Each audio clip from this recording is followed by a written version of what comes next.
Hello, all. Today I am in the staircase because my roommate is taking her last final of the summer session, so she needs the room because literally, if there's movement in the background of her shot, they will like not discount, but like disallow. Something bad will happen. So something bad will happen to her if I'm in there. So I'm just going to do it from the hallway today. From watching yesterday, it looks like my voice comes across okay. The picture is just really bad, which I'm okay with. But I also think if I stay super still, the picture's a little bit better. You can let me know because I don't know, because everything looks great to me from here. But the good news is we're getting new Wi-Fi installed on September 22nd. Oh, that's great. Maybe, I don't know. Okay, maybe I'll just always do it in the hallway. Or is it that I'm just super still? We'll see. I'll watch this playback too. But I think the moral of the story is my voice comes across okay, so I'm going to keep doing these. And then on the 22nd, hopefully everything will be beautiful. But the Wi-Fi router is set up in my room regardless, so wherever I am, it should be the best. There. So that is our little story. Sorry I was late today. I was blowing my nose and then I couldn't figure out how to start. YouTube changed scheduling streams and I could not figure out how to start scheduling the stream. How to start the scheduled stream. So here we are, an unscheduled stream, ready to start Jane Austen's Northanger Abbey, which I have done absolutely no research for, as usual, and I'm just going for it. So yesterday I started to read the back, but then I stopped because the video stopped and I was also confused. Exciting. The only thing I know about this book is I saw a trailer for the version with Felicity Jones in it. And the guy who looks exactly like Tom Hiddleston isn't Tom Hiddleston. Do you need to escape? My roommate needs to go down the stairs. There she goes. Jane Austen, she has a pretty good track record. We'll see. We like her. She's funny. That's all you can ask. So, I'll read the back. I don't know how to pronounce one of the words, and I did not check. And I did not try to find out. So, here we go. Northanger Abbey. Northanger Abbey is about the misadventures of Catherine Morland, young, ingenious, and meddlesome, and an indefatigable reader of Gothic novels. Their romantic excess and dark overstatement feed her imagination as tyrannical fathers and diabolical villains work their evil on forlorn heroines in isolated settings. What could be more remote from the uneventful securities of life in the Midland counties of England? Yet, as Austen brilliantly contrasts fiction with reality, ordinary life takes a more sinister turn, and edginess and circumspection are reaffirmed alongside comedy and literary burlesque. Wow, have not read aloud in a while. Okay, so let's get into this. No one knows anything more than me. We are all new. No one knows what's going on. All right, let's do it. I don't know how many pages this is. Big ol' introduction that I'm ignoring. Christmas book. Dang. I feel like you're lying to me. I feel like there's a lie going on here. Okay. Northanger. Oh, it's an advertisement. Oh, okay. I was like, I'm not reading a Christmas book in September. Okay. Northanger Abbey, Volume 1, Chapter 1. No one who had ever seen Catherine Morland in her infancy would have supposed her born to be a heroine. Her situation in life, the character of her father and mother, her own person and disposition, were all equally against her. Her father was a clergyman without being neglected or poor, and a very respectable man, though his name was Richard. What? And he had never been handsome. He had a considerable independence besides two good livings, and he was not in the least addicted to locking up his daughters. Her mother was a woman of useful plain sense with a good temper, and, what is more remarkable, with a good constitution. She had, oh no, she had 3 sons before Catherine was born, and instead of dying and bringing the latter into the world, as anybody might expect, she still lived on, lived to have 6 children more. Holy shit! I'm sorry, how many kids is that? She had 3 sons before Catherine, and then lived. Is that 10? Oh my god. It is 10. Wow, if I've only read the next sentence. To see them growing up around her and to enjoy excellent health herself. A family of 10 children will always be called a fine family, where there are heads and arms and legs enough for the number. But the Morlands had little other right to the other word, for they were in general very plain, and Catherine, for many years of her life, as plain as any. She had a thin, awkward figure and sallow skin without color, dark, lank hair, and strong features. So much for her person. And not less unpropitious for heroism seemed her mind. She was fond of all boys' plays and greatly preferred cricket, not merely to dolls, but to the more heroic enjoyments of infancy, nursing a dormouse, feeding a canary bird, or watering a rose bush. Damn, I wish I could do those things. I would like to nurse a dormouse. If anybody has a job nursing dormice, please sign me up. Indeed, she had no taste for a guardian, and if she had gathered flowers at all, it was chiefly for the pleasure of mischief. At least, so it was conjectured from her always preferring those which she was forbidden to take. Such were her propensities. Her abilities were quite as extraordinary. She never could learn or understand anything before she was taught, and sometimes not even then, for she was often inattentive and occasionally stupid. Hello? Jane. Her mother was 3 months in teaching her only to repeat the beggar's petition, and after all, her next sister, Sally, could say it chance of her throwing a whole party into raptures by a prelude on the pianoforte of her own composition. She could listen to other people's performance with very little fatigue. Her greatest deficiency was in the pencil. She had no notion of drawing, not enough even to attempt a sketch of her lover's profile, that she might be detected in the design.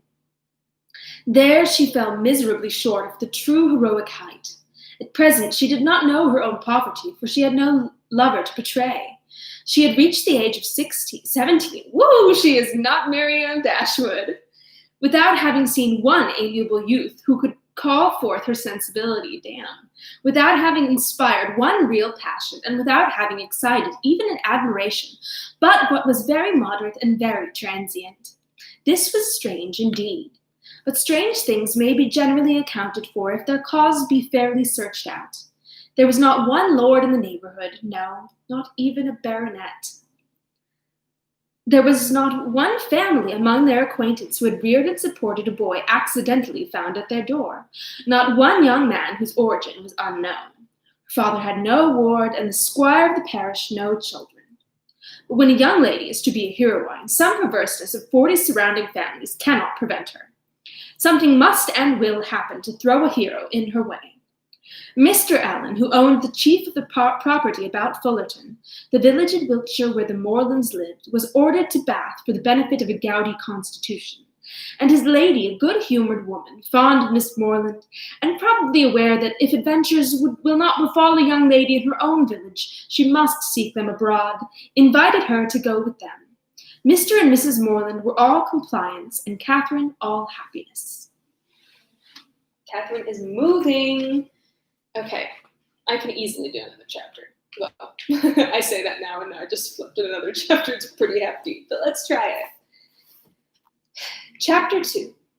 In addition to what has already been said of Catherine Morland's personal and mental endowments, when about to be launched into all the difficulties and dangers of 6 weeks' residence in Bath, It may be stated for the reader's more certain information, lest the following pages should otherwise fail of giving any idea of what her character is meant to be, that her heart was affectionate, her disposition cheerful and open, without conceit or affectation of any kind, her manners just removed from the awkwardness and shyness of a girl, her person pleasing, and when in good looks pretty, and her mind about as ignorant and uninformed as the female mind at 17 usually is. Jane, stop reading woman badly. When the hour of departure drew near, the maternal anxiety of Mrs. Morland will be naturally supposed to be most severe. 1,000 alarming presentiments of evil to her beloved Catherine from this terrific separation must oppress her heart with sadness, and drown her in tears for the last day or two of their being together. And advice of the most important and applicable nature must, of course, flow from her wise lips in their parting conference in her closet. Cautions against the violence of such noblemen and baronets as delight in forcing young ladies away to some remote farmhouse must, at such a moment, relive the fullness of her heart. Wow, this literally sounds like my mom. Who would not think so? But Mrs. Morland knew so little of lords and baronets that she entertained no notion of their general mischievousness, and was wholly unsuspicious of danger to her daughter from their machinations. Her cautions were confined to the following points. Bless you. I beg, Catherine, you will always wrap yourself up very warm about the throat when you come from the wombs at night, and I wish you would try to keep some account of the money you spend. I will give you this little book on purpose. Sally, or rather Sarah, for what young lady of common gentility will reach the age of 16 without altering her name as far as she can, must from situation be at this time the intimate friend and confidant of her sister. It is remarkable, however, that she neither insisted on Catherine's writing by every post, nor exacted her promise of transmitting the character of every new acquaintance, nor a detail of every interesting conversation that Bath might produce. Everything, indeed, relative to this important journey was done, on the part of the Morlands, with a degree of moderation and composure, which seemed rather consistent with the common feelings of common life, than with the refined susceptibilities, the tender emotions which the first separation of a heroine from her family ought always to excite. Her father, instead of giving her an unlimited order on his banker, or even putting £100 bank bill into her hands, gave her only 10 guineas, and promised her more when she wanted it. Under these unpromising auspices, the parting took place, and the journey began. It was performed with suitable quietness and uneventful safety. Neither robbers nor tempests befriended them, nor one unlucky overturn to introduce them to the hero. Nothing more alarming occurred than a fear on Mrs. Allen's side of having once left her clogs behind at an inn, and that fortunately proved to be groundless. They arrived at Bath. Catherine was all eager delight. Her eyes were here, there, everywhere, as they approached its fine and striking environs, and afterwards drove through those streets which conducted them to the hotel. She was come to be happy, and she felt happy already. They were soon settled in comfortable lodgings in Pulteney Street. Pulteney Street. It is now expedient to give some description of Mrs. Allen, that the reader might be able to judge in what manner her actions will hereafter tend to promote the general distress of the work, and how she will, probably, contribute to reduce poor Catherine to all the desperate wretchedness of which the last volume is capable, whether by her imprudence, vulgarity, or jealousy, whether by intercepting her letters, ruining her character, or turning her out of doors. Mrs. Allen was one of that numerous class of females whose society can raise no other emotion than surprise at there being any men in the world who could like them well enough to marry them. Oof. Oh, Jane, that's so rude.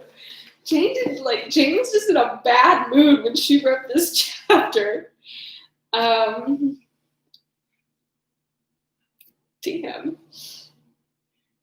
She had neither beauty, genius, accomplishment, nor manner. Wow!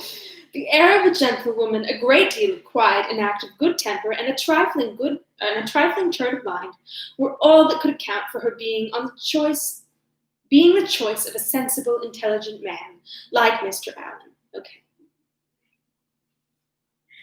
So she sounds okay. In one respect, she was admirably fitted to introduce a young lady into public, being as fond of going everywhere and seeing everything herself as any young lady could be. Dress was her passion. She had a most harmless delight in being fine, and our heroine's entree into life could not take place till after 3 or 4 days had been spent in learning what was mostly worn, and her chaperone was provided with a dress of the newest fashion. Catherine, too, made some purchases herself, and when all these matters were arranged, the important evening came, which was to usher her into the upper rooms. Her hair was cut and dressed by the best hand. Her clothes were put on with care, and both Mrs. Allen and her maid declared she looked quite as she should do. With such encouragement, Catherine hoped at least to pass uncensured through the crowd. As for admiration, it was always very welcome when it came, but she did not depend on it. I like it. I'm gonna sneeze. Maybe. Is this a, I guess that's weird. It looks like there's been a punch through the wall. Maybe it's my computer? Yeah, it's my computer. Sorry, everybody. I just felt the wall. Now where was I? Here we go. Mrs. Allen was so long in dressing that they did not enter the ballroom till late. The season was full, the room crowded, and the two ladies squeezed in as well as they could. As for Mr. Allen, he repaired directly to the card room and left them to enjoy a mop by themselves. With more care for the safety of her new gown than for the comfort of her protege, Mrs. Allen made her way through the throng of men by the door as swiftly as the necessary caution would allow. Catherine, however, kept close at her side and linked her arm too firmly within her friend's to be torn asunder by any common effort of a struggling assembly. But to her utter amazement, she found that to proceed along the room was by no means the way to disengage themselves from the crowd. It seemed rather to increase as they went on, whereas she had imagined that when once fairly within the door, they should easily find seats and be able to watch the dances with perfect convenience. Squeeze me. But this was far from being the case, and though by unwearied diligence they gained even the top of the room, their situation was just the same. They saw nothing of the dancers but the high features of some of the ladies. Still they moved on. Something better was yet in view, and by continued exertion of strength and ingenuity they found themselves at last in the passage behind the highest bench. Here there was something less of a crowd than below, and hence Miss Morland had a comprehensive view of all the company beneath her, and of all the dangers of her late passage through them. It was a splendid sight, and she began, for the first time that evening, to feel herself at a ball. She longed to dance, but she had not an acquaintance in the room. Mrs. Allen did all that she could in such a case by saying very placidly every now and then, "Oh, I wish you could dance, my dear. I wish you could get a partner. Good Lord, everybody's so rude right now." For some time, her young friend felt obliged for her to these wishes, but they were repeated so often and proved so totally ineffectual that Catherine grew tired at last and would thank her no more. They were not long able, however, to enjoy the repose of the eminence they had so laboriously gained. Everybody was shortly in motion for tea, and they must squeeze out like the rest. Catherine began to feel something of disappointment. She was tired of being continually pressed against people, the generality of whose faces possessed nothing to interest, and with all of whom she was so wholly unacquainted that she could not relieve the irksomeness of imprisonment by the exchange of a syllable with any of her fellow captives. And when at last arrived in the tea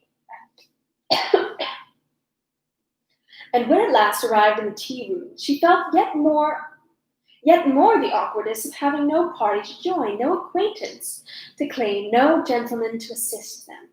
They saw nothing of Mr. Allen, and after looking about them in vain for a more eligible situation, were obliged to sit down at the end of the table at which a large party were already placed, without having anything to do there or anybody to speak to except each other.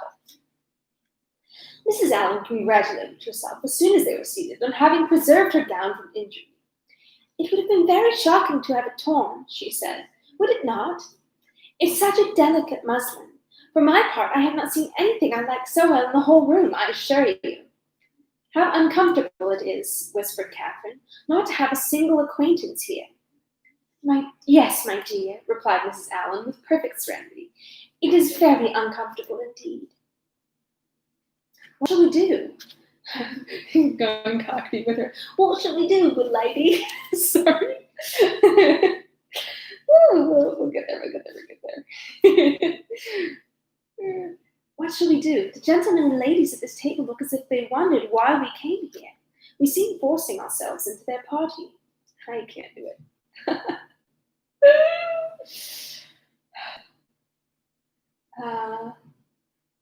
So we do. This is very disagreeable. I wish we had a large acquaintance here. I wish we had any. It would be somebody to go to." "Very true, my dear.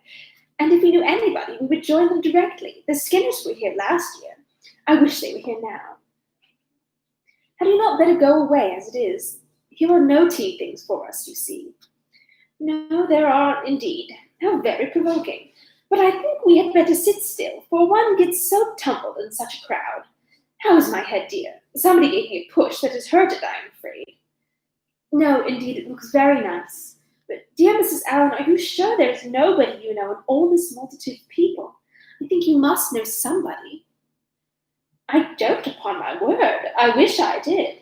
I wish I had a large acquaintance here for all my heart, and then I should get you a partner. I should be so glad to have you dance. There goes a strange-looking woman. What an odd gown she has on. How old-fashioned it is. Oh, look at the back." After some time, they received an offer of tea from one of their neighbors. It was thankfully accepted, and this introduced a light conversation with the gentleman who offered it, which was the only time that anybody spoke to them during the evening, till they were discovered and joined by Mr. Allen when the dance was over. "Well, Mrs. Morland," no, I don't like it. I don't like his voice. We're going to change it. "Well, Miss Morland," he said directly, "I hope you have had a very agreeable ball." "Very agreeable indeed," she replied, vainly endeavoring to hide a great yawn. "I wish she had been able to dance," said his wife. "I wish we could have got a partner for her. I've been saying how glad I should be if the Skinners were here this winter instead of last, or if the Perrys had come, and as they talked of once, she might have danced with George Perry. I am so sorry she has not had a partner." "We shall do better another evening, I hope," was Mr. Allen's consolation. The company began to disperse when the dancing was over, enough to leave space for the remainder to walk about in some comfort. And now was the time for a heroine who had not yet played a very distinguished part in the events of the evening to be noticed and admired. Every 5 minutes, by removing some of the crowd, gave greater openings for her charms. She was now seen by many young men who had not been near her before. Not one, however, stared with rapturous wonder on beholding her. No whisper of eager inquiry ran round the room, nor once was she called a divinity by anybody. So relatable. I love it. Jane Austen is finally speaking the truth of what it is to be at a party. Yet Catherine was in very good looks, and had the company only seen her 3 years before, they would now have thought her exceedingly handsome. She was looked at, however, with some admiration, for, in her own hearing, 2 gentlemen pronounced her to be a pretty girl. Such words had their due effect. She immediately thought the evening was pleasanter than she had found it before. Her humble vanity was contented. She felt more obliged to the 2 young men for this simple praise than a true quality heroine would have been for 15 sonnets in celebration of her charms, and went to the chair in good humor, with everybody, and perfectly satisfied with her share of public attention. Went to her chair, not the chair. It's like, I want it. Oh, why is this folded down? All right. Well, that's it for today because my back does not like where I've been sitting. I don't have, I'll just remember. Bookmark today, but I will tomorrow, maybe, probably. All right, well, that was the beginning of Northanger Abbey. It seems really fun. I like it. It seems, I wonder where the story will go to. I don't know. I'm looking forward to it. It seems so honest because it's just it's like fun honest that like listen, like look, their carriage didn't get robbed not even once.